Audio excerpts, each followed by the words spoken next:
Hi everyone, this is Veronica.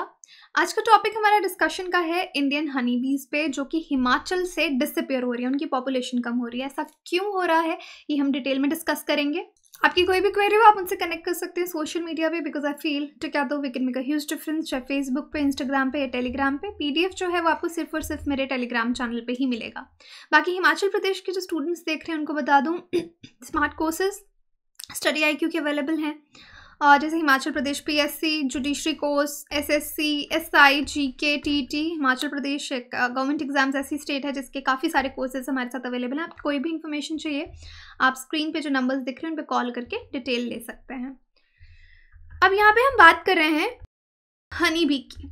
Honey बीज जो है वो इंटीग्रल पार्ट है हिमाचल प्रदेश का। माउंटेनियस एरिया है, हिली एरिया है। ट्रेडिशनली आप देखेंगे कि हिमाचल प्रदेश में फार्मर्स इंडिजिनियस तरीके से हनी बी को ग्रो करवाते हैं, इंडिजिनियसली इसको कल्टिवेट करते हैं हनी के लिए। और इंडिजिनियस हनी बी को यहाँ पे बोला जाता है एपिस सेरेना। अब देखिए, इंडिजिनियस हनी बी है जो कि ओरिजिनली हिल्स पे रहती है, यहाँ की नेटिव्स है, कहीं बाहर से नहीं लाई गई, उसको हम इंडिजिनियस बोलेंगे। जो वो हनी बी है उसका नाम है एपिस सेरेना। यहाँ पे ये नाम आप ज़रूर नोट कीजिएगा, क्योंकि डिक्लाइन का क्या रीज़न है मैं आपको बताऊंगी आगे, so you should know the name here. लेकिन लास्ट कुछ डिकेड्स में अगर आप देखेंगे इनके नंबर्स में, ये जो यहाँ की इंडिजिनियस हनी बी है इसका नंबर कम हुआ है, पॉपुलेशन कम हुई है। और हमको ये मालूम होना चाहिए कि जो हनी बीज हैं ये हमारे इकोसिस्टम के लिए बहुत इम्पॉर्टेंट हैं, और at the verge of extinction अब ये हनी बी यहाँ पे हो गई है।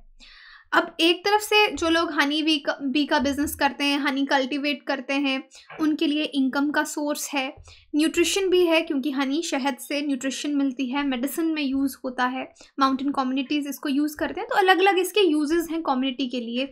इनकम हो गया, न्यूट्रिशन हो गया, मेडिसिन हो गया।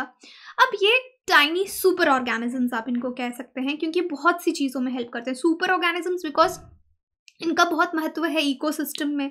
पॉलिनेशन में हेल्प करते हैं प्लांट्स की। बहुत सारे प्लांट्स रिप्रोड्यूस इसलिए कर पाते हैं क्योंकि पॉलिनेशन उनकी हनी बीज के द्वारा होती है। इससे आपकी क्रॉप्स की प्रोडक्टिविटी इंक्रीज होगी और जो बायोडाइवर्सिटी है रीजन की वो बनी रहेगी। तो इस पैराग्राफ में आपको सिग्निफिकेंस इकोसिस्टम के लिए हनी बी का क्या है वो मालूम पड़ेगा कि एक छोटा सा ऑर्गेनिज्म है, बट ये सुपर ऑर्गेनिज्म है क्योंकि इसके बहुत ज़्यादा बेनिफिट्स हैं। अब देखिए, मैंने आपको नाम बताया एपिस सेरेना, जो कि वहाँ की इंडिजिनियस हनी बी है।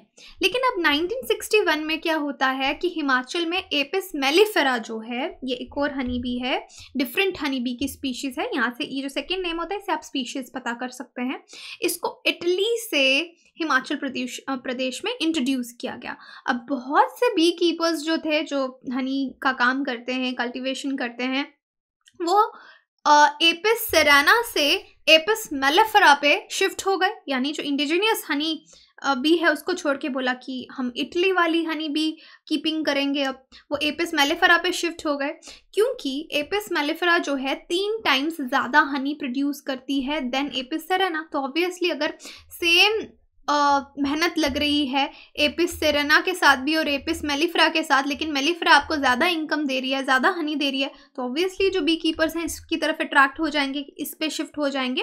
तो ये ट्रांजिशन हुआ। पहले मैं आपको एपिस सेरेना के बारे में बता दूं। ईस्टर्न हनी बी है ये, एशियाटिक हनी बी भी आप इसको बोल सकते हैं, या एशियन।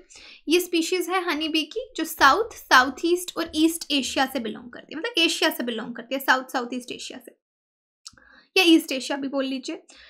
अब जो स्पीशीज है ये एपिस सेराना, ये सिस्टर स्पीशीज है एपिस कॉस्चविनकोवी की। ये एक और स्पीशीज है, डिफरेंट टू प्रोनाउंस, बट ये उसकी सिस्टर स्पीशीज है। दोनों का सब जीनस वेस्टर्न यूरोपियन हनी भी है, एपिस मेलिफेरा। तो ये आप देख सकते हैं।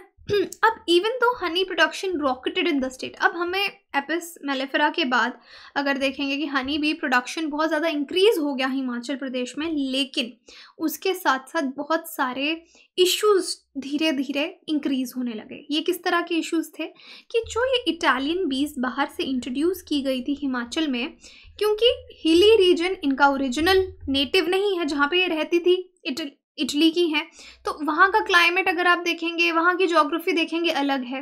तो इनको यहाँ पे अगर आपने हिमाचल में सर्वाइव करवाना है इटालियन बीज को, आपको बहुत ही इंटेंस केयर देनी पड़ेगी, बहुत ही प्रोटेक्शन ऑफर करनी पड़ेगी बी कीपर को, बहुत ही ध्यान रखना पड़ेगा इस बी का। तो इनको बहुत ज़्यादा फ्लावर्स भी चाहिए, वास्ट एक्सपेंस ऑफ लैंड में बहुत सारा फ्लोरा चाहिए। लेकिन अगर आप हिमाचल प्रदेश की ज्योग्राफी देखेंगे तो इतना पॉसिबल नहीं है कि बी कीपर्स इनको इतना सारा फ्लोरा दे पाएँ।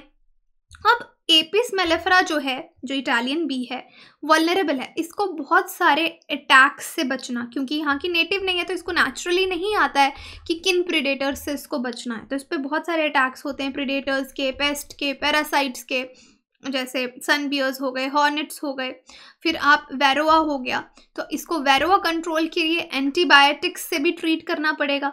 मतलब आप समझ रहे हैं कि एपिस मेलिफेरा इटालियन बी का ध्यान रखने के लिए बहुत ही ज़्यादा सेंसिटिव है, ध्यान रखना है, पेस्ट से बचाना है, एंटीबायोटिक्स देनी है। इसलिए ये सब स्पीशीज़ जो है, पसंद तो आई फार्मर्स, बी कीपर्स शिफ्ट तो हो गए एपिस मेलिफेरा पे, लेकिन ये सूटेबल नहीं है हिल्स के लिए, नेचुरली सूटेबल नहीं है। On the other hand Apis cerana जो है, जो वहाँ की नेचुरल है और नेचुरल होस्ट भी है वेरोआ की, उसको ट्रीटमेंट की ज़रूरत नहीं है, उसको आपको कोई एंटीबायोटिक भी नहीं देना है। अब बहुत मेजॉरिटी में एपिस सेराना कॉलोनीज़ जो हैं वो अभी भी, चाहे जो फार्मर्स हैं वो एपिस मेलिफेरा पे शिफ्ट हो गए, लेकिन वाइल्ड में यानी जंगलों में अभी भी हनी बीज हैं और नेचर के साथ बैलेंस बना के रह रही हैं। लेकिन मेजॉरिटी कमर्शियली जो फार्मर्स हैं वो मेलिफेरा पे शिफ्ट हो गए। लेकिन फिर भी कुछ बी कीपर्स हैं जो एपिस सेराना का इम्पोर्टेंस समझते हैं और वो एपिस सेराना की बी कीपिंग करते रहे। अगर हिमाचल प्रदेश में आप देखेंगे, हनी बी हाइव्स आपको हर घर में दिखेंगी, मेनली वॉल हाइव्स आपको दिखेंगी, और लोकल हनी बीज जो होती हैं वहाँ की, वो वहाँ पे आती हैं, उसमें रहती हैं। Hives are built into wall, उनकी वॉल बनाती हैं। फिर जो वॉल है उसको घर में कार्व आउट किया जाता है, एक हॉलो स्पेस में, टिपिकली वुड से कवर किया जाता है, एक डोर की तरह उस पर हाइव बनाया जाता है। फाइनली वुडन डोर को आप प्लास्टर करते हैं और काउडंग से उसको सिक्योर कर लेते हैं, और उस वॉल के पीछे स्मॉल ओपनिंग से बीज फ्रीली मूव कर सकती हैं। इस तरीके से हर घर में ये सिस्टम रहता है और वहाँ से लोग हनी हार्वेस्ट करते हैं ट्वाइस अ ईयर, या जैसे भी हनी का हार्वेस्टिंग होता है, तो यूजुअली लोकल बीज से ऐसा होता है। अब एपिस सेराना बीज जो हैं वो एक लंबे समय से हिली एरियाज़ में हैं, पॉलिनेशन रेट भी हायर है, फार्मर्स को हेल्प भी करती हैं एप्पल्स प्लम्स कल्टीवेट करने में थ्रू पॉलिनेशन। तो एपिस सेराना जो यहाँ की ओरिजिनल इंडिजिनस बीज हैं, उनका इम्पॉर्टेंस हिमाचल के लिए बहुत है और वहाँ के फार्मर्स के लिए भी। लेकिन अब इनकी पॉपुलेशन डिक्लाइन हो रही है हिमाचल में काफ़ी डिकेड से, कई सालों से। अलग अलग रीजंस हैं। ये रीज़न एक तो हो गया जो मैंने आपको कमर्शियल वाला रीज़न दिया कि लोग शिफ्ट हो गए कहीं ना कहीं, एपिस सेराना का बी कीपिंग उन्होंने छोड़ दिया। दूसरा डिफॉरेस्ट्रेशन, पेड़ कटने लग गए, क्लाइमेट चेंज होने लग गया, और ऊपर से आपने एपिस मेलिफेरा आप लेके आ गए। ये एक एक्जॉटिक स्पीशीज़ है, एलियन स्पीशीज़ है, और बाहर से लेके आए तो कंपटीशन जो है वहाँ की नेटिव वाली हनी बी के लिए वो इंक्रीज़ हो गया। पेस्टिसाइड्स लोग यूज़ करने लग गए टाइनी इंसेक्ट्स को मारने के लिए। अगर इंसेक्ट्स को मारेंगे तो फीड किस पे करेंगे? तो डिफरेंट रीजंस की वजह से इनकी पॉपुलेशन जो है वो कम होने लगी। और अब अगर हनी बी की पॉपुलेशन कम होगी तो पॉलिनेशन में फ़र्क पड़ेगा। पॉलिनेशन में फ़र्क पड़ेगा तो एक डायरेक्ट थ्रेट है आपकी क्रॉप प्रोडक्शन को, बायोडाइवर्सिटी को, कि आपकी बायोडाइवर्सिटी हिमाचल प्रदेश में उस पर फ़र्क पड़ेगा, आपका क्रॉप प्रोडक्शन भी कम हो जाएगा। Right, I hope now you got the answer कि क्यों हम बात करें कि हिमाचल प्रदेश में हनी बी का पॉपुलेशन डिक्लाइन हुआ। So this was all the reason, these were all the reasons. अब स्वीट रेवोल्यूशन किसको कहते हैं? अब अलग अलग रेवोल्यूशन पढ़ते हैं, green revolution, white revolution, blue revolution, pink revolution, सबका मतलब आपको आना चाहिए। Now this is sweet revolution. National B keeping and honey mission NBHM overall promotion development scientific bee keeping के लिए की जाती है कि बी कीपिंग साइंटिफिक तरीके से हो, इस तरह का गोल हम अचीव कर सकें स्वीट रेवोल्यूशन का through national bee board NBB कहते हैं। तो बी कीपिंग को दिमाग में रखते हुए इंटीग्रेटिंग एक पार्ट है ये इंटीग्रेटेड फार्मिंग सिस्टम का। देश में गवर्नमेंट ने 500 करोड़ नेशनल बी कीपिंग और हनी मिशन के लिए दिए हैं 3 इयर्स के लिए, 2020 से आप 2023 तक लगा सकते हैं, 2021 to 22-23। इस मिशन को अनाउंस किया गया था आत्मनिर्भर भारत के टाइम इसी साल फरवरी में 2021 में। मेन ऑब्जेक्टिव इनका यही है कि बी कीपिंग इंडस्ट्री को हमको प्रमोट करना है, क्योंकि इससे इनकम आ रही है, एम्प्लॉयमेंट जनरेशन हो रहा है, नॉन फार्म हाउस होल्ड्स को भी फ़ायदा हो रहा है, एग्रीकल्चर, हॉर्टिकल्चर सब आपका इंक्रीज़ होगा, इंफ्रास्ट्रक्चर फैसिलिटीज़ मिलेंगी, कस्टम हायरिंग सेंटर्स, तो अलग अलग इसके बहुत सारे बेनिफिट्स हैं। वुमेन को आप एम्पावरमेंट ऑफ वुमेन भी होगी, क्योंकि वुमेन बी कीपिंग के साथ भी बहुत जुड़ी रहती हैं। तो ये इनका मेन ऑब्जेक्टिव है, इसलिए इसकी हॉलिस्टिक ग्रोथ जो है बी कीपिंग सेक्टर की वो की जा रही है, उसको प्रमोट किया जा रहा है। Okay, now see this statement, consider the following kinds of organism, bat, bee, bird, which of the above are pollinating agents, कौन से इनमें पॉलिनेशन में हेल्प करते हैं।